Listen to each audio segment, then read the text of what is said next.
Are you looking for advice on getting your lawn as green as possible? If so, you clicked on the right video.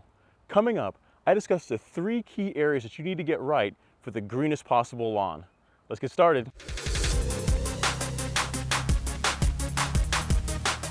Hey YouTube, welcome to Project Golf Course Lawn Season 5. So how to get the greenest lawn possible. Everyone wants a super green lawn, and you'll see all kinds of conflicting advice on the best way to get it.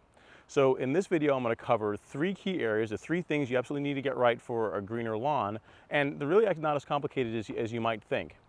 The first thing that you really need, and the thing that most people do a lot of that really doesn't do a whole lot towards getting your lawn green, is watering. So if you're looking at a lawn like mine, which is a Bermuda grass lawn, it's a hybrid Bermuda. Bermuda only really needs about 1 inch to 1.5 inches of water per week. That's all that this lawn gets. As a matter of fact, I have not watered my lawn in quite a while because we've been getting rain regularly every week here in Georgia, so there's just really no need for it. But that said, you want to make sure that you're getting, for a warm season grass like Bermuda, 1 inch to 1.5 inches of water on the lawn per week. So that's first important. You don't want the lawn to get so stressed that it turns brown, because the lawn turning brown is a stress response. If you're dealing with drought conditions, the lawn's going to turn brown to preserve nutrients, to preserve its health, so it can continue to live. So making sure you're getting at least 1 inch to 1.5 inches of water on the grass weekly, at least, especially during drought conditions, is going to go a long way towards a greener lawn. And the second, and the thing that I see a lot of people getting wrong, is mowing height. So the thing is, when you look at grass, really only the upper third typically of grass is green, right? Normally only that upper third of the leaf. So if you're mowing your lawn excessively short, like if you're cutting it really short, then that's gonna contribute to the lawn not being green, because really, remember, that upper third is what's really green, and if you're cutting it super low, you're cutting off that green spot that's really just the green leaf that's really just exposing the stalk of the grass, which is brown. I mean, the grass is still okay, but it's just not going to look very it's not going to look very green. It's going to look kind of unsightly. So mowing your grass at the correct height with the correct equipment regularly is a big part of having a green lawn between mowings. So what you'll often see is people will have a super green lawn as the lawn is tall, and then when they cut it, it turns brown. And a lot of that is just comes down to one, they're either mowing too low or they're not mowing frequently enough. So at my height of cut, which is right just over 1/2 inch, with PGR, with plant growth regulator on the lawn, I'm mowing every 3 days, every 3 to 4 days is what the lawn takes with growth regulator to be able to stay nice at this height. If you're dealing with like a tall fescue or like a Kentucky bluegrass, those you're gonna need to cut a little bit higher. So regularly mowing your grass, so not like once every 2 weeks, cutting it, every at least once a week, really, and not taking off any more of a third of that upper leaf is going to go a lot towards keeping your turf green. So we've covered watering, we've covered mowing, and now we're going to talk about the thing that probably all you guys really care about, which is like what products to use, right? So the one thing you'll notice here, I've got 3 different options for fertilizers, because the 2 key things, the 2 key nutrients that contribute to a greener lawn are making sure your lawn gets enough nitrogen, and then also making sure that it gets enough iron. So once you're doing all those things right, let's say you're watering the lawn properly, you are cutting it at the right height with the right equipment regularly, and the next thing that we need to do is making sure the nutrients are where they need to be. So as far as the options I've got up here, I've got a liquid option, a hybrid, which is like a synthetic slow release and quick release option, and then a completely organic option. So the one thing that's consistent about all 3 of these is they all contain iron. The Brand Supreme Green is really a micronutrient fertilizer, and you'll notice it contains 5% of iron.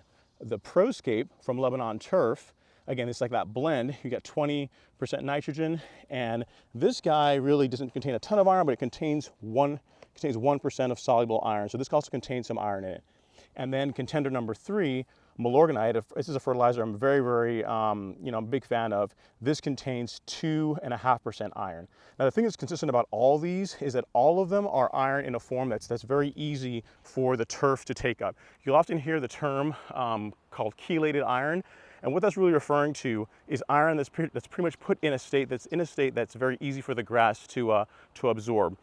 Milorganite technically isn't chelated iron, but because of the way it breaks down, where you're dealing with the microbes once the soil temperature is above 55 degrees, it behaves in many ways like a chelated iron without that extra cost.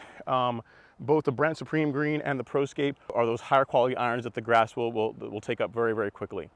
As far as which of these to use for the faster response, let's just say, a week from now, you're trying to get your turf really, really green, you got some event coming up, then out of those three, the liquid is going to be the fastest. If you guys have not seen my video on Milorganite, you guys have seen that earlier this season, I filmed an update every 3 to 4 days showing you how quickly Milorganite releases and to get full results from it. And really with Milo, you're looking at about 2 weeks, 10 days to 2 weeks thereabouts for you to get the full benefit of it, assuming good soil temperatures. The ProScape is going to be a little bit faster, probably about a week to get good results. And then the liquid option, which again, in this case is the Brent Supreme Green, but I'm going to have some options in the description, some links in the descriptions you can get as other options for this, is going to be like a couple of days. So literally of them, from a standpoint of which one is going to be fastest, you've got liquid, somewhat synthetic, and then completely organic, and the speed at which they release iron nutrients into the lawn is in that order. So very fast, medium fast, and then relatively slow release. I'm giving you guys the 3 points. I'm going to give you guys a bonus because you guys stuck around towards the end of this video. So the 3 things to recap.